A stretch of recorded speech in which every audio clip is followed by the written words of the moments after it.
Get low, get low, get low. How low can you go? Can you go down low? What are we doing? Today we're talking about how to live below your means.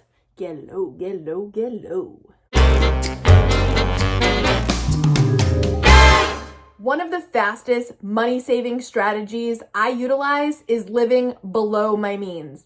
Not within the means, but below your means. How do we do this? Step 1, know what those means are. How much do you make? Pro tip, if your income fluctuates, it's irregular. Sometimes it's high, sometimes it's low, round down. Plan for the lowest amount you're going to make, and then if you actually make more, awesome. Next, comb through your budget and go line item by line item. See what you're spending and see if there's a way to reduce every single line in any way. What's one you can always go to and try to reduce? Groceries. I feel like we're always spending too much on groceries. I see lots of comments talking about groceries. I have several grocery budgeting videos. I will leave them down below. I'll leave like a food playlist for you if that's an area that you struggle with. Can you get your cell phone bill a little lower? Can you get your car insurance a little lower, but still get the benefits that you need? Comb through each one of those, see what you can do. Clothing. Do you really need any new clothes? Maybe you do. And if you do, budget for it. But if for a little while you don't need any new clothes or your family doesn't need any new clothes, just don't spend it for now. Save it. Transportation. If you've got a car and you're paying for more car than technically you should be paying for, can you downsize a little bit? And what about your home? Your home is one of your biggest expenses. Are you currently living in a home that you could downsize a little bit and save hundreds of dollars a month and still be comfortable? Depending what your financial goals are, sometimes living extremely below your means is just a temporary solution to get to the goal that you're actually trying to reach. Dave Ramsey always says, live like no one else, so later you can live like no one else. And I think this is such a good strategy. If you can, I don't really like this word, but I'm going to say it, sacrifice, scrimp, strategize for a certain amount of time. It's a season of saving. You know I like saving all the time, but if you have a particular financial goal in mind, like saving for a house, like a big thing, this is temporary to the extreme that you're going to go to get where you need to go. Then I think in general, living below your means is a really smart way to live. This does not mean you have to go without. It means you are living below your means in the sense of, even though you could technically afford this, you're choosing to spend less on this so you have more money for this, the thing that you want more. And that is what I am always preaching around here. You can have anything you want. You have to know what it is, and you have to focus on that. Eyes on the prize. I talk about this all the time, but you can have what you want if you know what it is and you focus on that and prioritize that, and stop wasting your time on the noise and the stuff that other people think you should buy and all the thing your great aunt told you you need in your life and you don't care about that. Listen to yourself, listen to what you really want and get that, not what other people think you should have. Not all of your friends are going to agree with you. Some of your family is not going to agree with you. They're going to be like, YOLO, you only live once. Live, spend.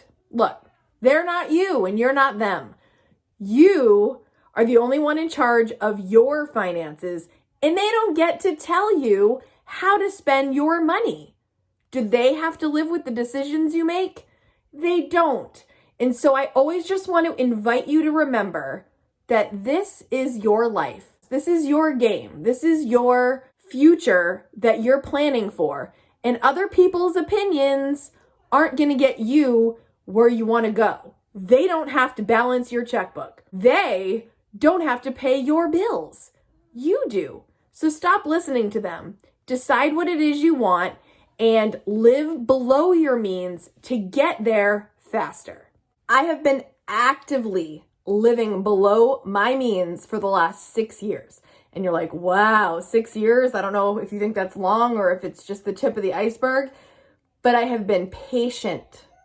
I have been frustrated at times because I'm kind of like, all right, I just want to live in a house already.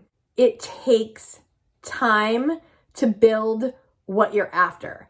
And it doesn't mean that you're not doing anything until you get to this.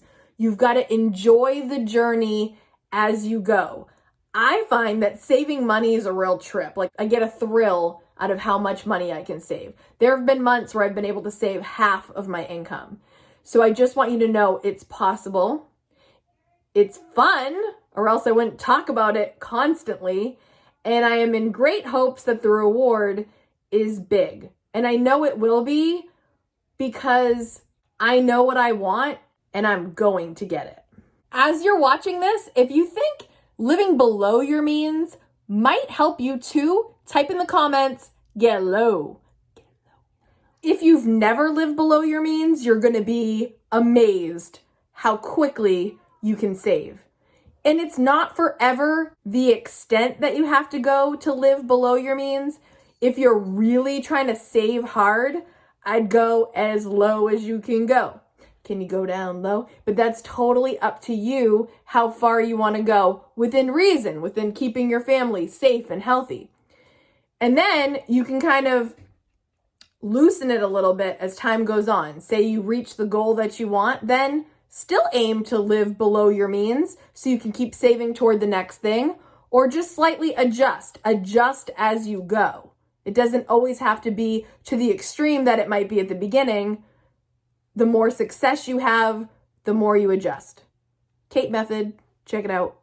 If you haven't subscribed to my channel yet, please join our community, hit that red button, hit the bell so you're notified every single time I upload, and hit that like button. Some of you don't know this, but when you actually do those things, hitting subscribe, hitting the bell, hitting the thumbs up, it really helps my channel because it signals the YouTube algorithm. It really helps my channel grow. Also, when you leave comments, any kind of engagement in my channel, it just helps our community grow and lets YouTube know that this is content you're interested in. And I want to spread the word to everyone about budgeting, living below your means, saving money, frugal living, all the stuff that's going to get us to where we want to go in our financial life. I'm going to leave some videos here on the side about how to live below your means without feeling deprived. And please click on that one next so you can learn more about this concept and see if it's for you. Bye guys, see you next video. Hey Buns, let me see you get low. That was low. Get low.